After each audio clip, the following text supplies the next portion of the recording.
24/7 here in a game against the Raiders on the Titans. And a guy tried to warn me about the Titans that do not use them against a running team. So I do not know why I chose them against the Raiders when all the Raiders can do is run.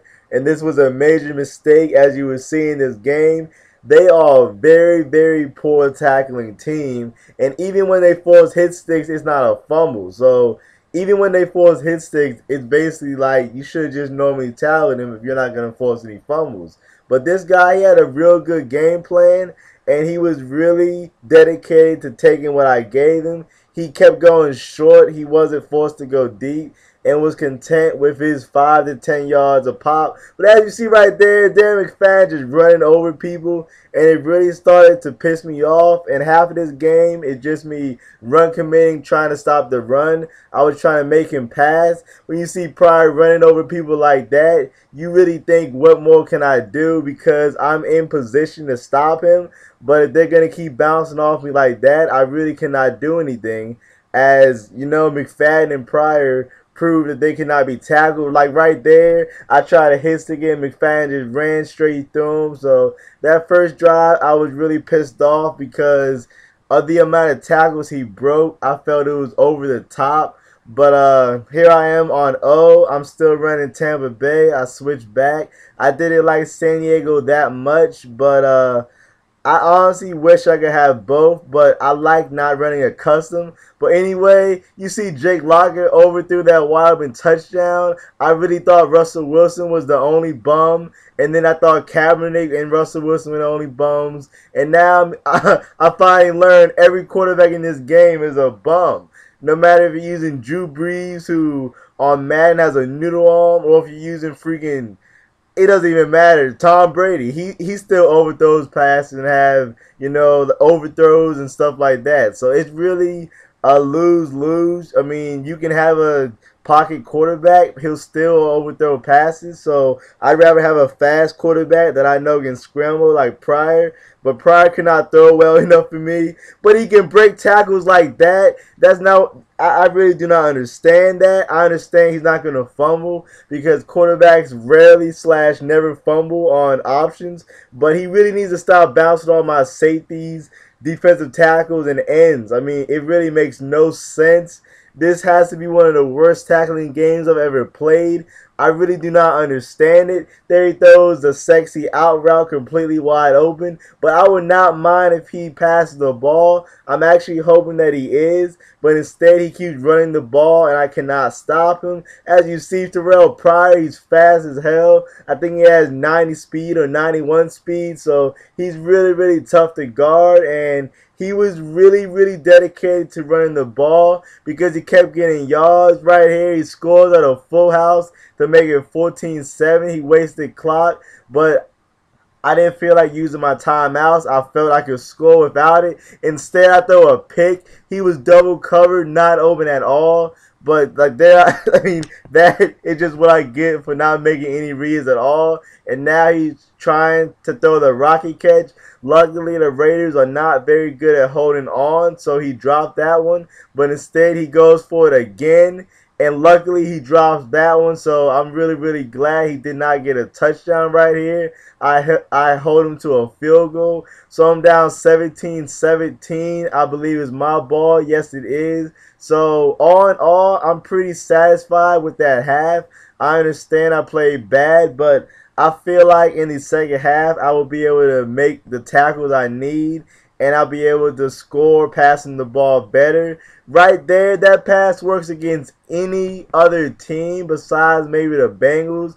But that Raiders cornerback played it really, really well. It didn't matter because I just threw the streak to Chris Johnson to make it 17-14. So I'm feeling myself right now. I'm feeling pretty good. And I really believe I can stop this guy on offense because, as you see, his passing game needs some work. But he keeps running the option like that, you know. So it like he just bounces off people like that. It just really, really crazy and still frustrates me even now. Just seeing him bounce off people. And he has really, really nice out routes that I will give him. So combated with, that was a sexy spin move. I'm not going to lie right there.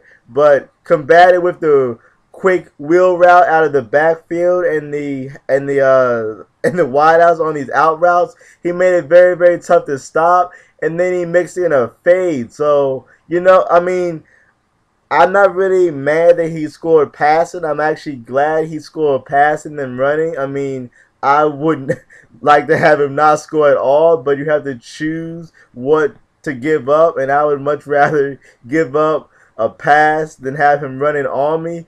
And I'm throwing some dangerous passes, but I'm really pissed off, so I'm just trying to sling it. And then I throw the check down to my man Chris Johnson. He's breaking some tackles.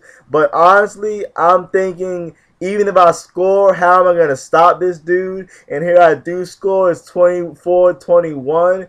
And at this point, I'm thinking I need a fumble. But then I'm thinking I can't even get a tackle. So how am I going to force a fumble if I can't even tackle that man? And it was really, really in my mind. And he had a very good underneath game. Very, very underrated. I cannot give him enough credit. He really did. Oh, right there, he completely confuses me. I'm so glad he didn't score, especially with Darren McFadden. I thought he was surely running to the left. Everyone went to the left. I'm so glad he did not score right on that play.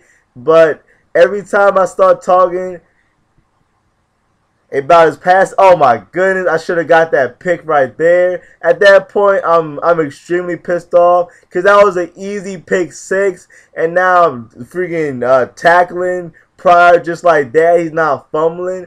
And right now, I'm just really pissed off. I'm so glad he did not catch that, and I hold him to a field goal. So I'm thinking I still have a chance, but I really need to score because with his running, I would not be able to stop him if I do not score. So this is a must-score drive right here.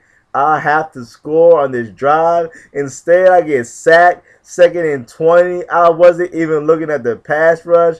Then I throw it to him in triple coverage, and I'm really surprised he dropped it. I was actually mad that he dropped that.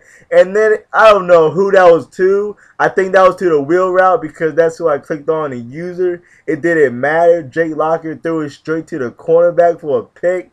And now I'm thinking the game is completely over because I cannot stop this guy's run. He keeps breaking all these tackles, and his passing game is just enough to get yardage. But instead, I stop him on 4th and 13, and he's forced to go for it. And hopefully, he throws a strike, but luckily, I knock it down or he drops it. I'm not sure. So this is my opportunity. I need to score. And I throw the pass to Chris Johnson. I weave in and out, and I score to make it 28-27. The end zone dive and a pylon. So I'm feeling good right now. But I'm not going to lie. I'm feeling good, but at the same time, I know how this game's going to play out. He's going to get into field goal range, clock me, and win the game. But instead, I'll tackle Pryor. He fumbles, and my man Klug, whatever you want to call that man, picks it up. First play from scrimmage, I score. Some people would have got tackled inside the red zone just to waste clock to make sure they win. I'm not one of those guys. I go for 2 to make it a 2-possession game. So right now, I do not think his passing game would be enough to beat me, especially 2 touchdowns right back to back. I mean, not 2 touchdowns, but a field goal and a touchdown. And Pryor still bouncing off people. Makes no sense. But this is what I will tell you. This guy is the same guy that I won when it was 28-3 in the second quarter, I believe. So it just shows that people have bad games and they can come back the next game stronger with an improved game plan. And that is what this guy showed this game. He came back and said, yo, I changed schemes. And he asked me to run it back. I said, sure. And then I'm in a tense game. But instead, the game ends, so I'm finally glad that this frustrating game is over. But it just shows, you know, don't judge somebody off one game because it's the same guy that lost 28-3. So don't judge a person off one game. I hope you enjoyed this game and look forward for more gameplay videos in the future. Thanks for watching.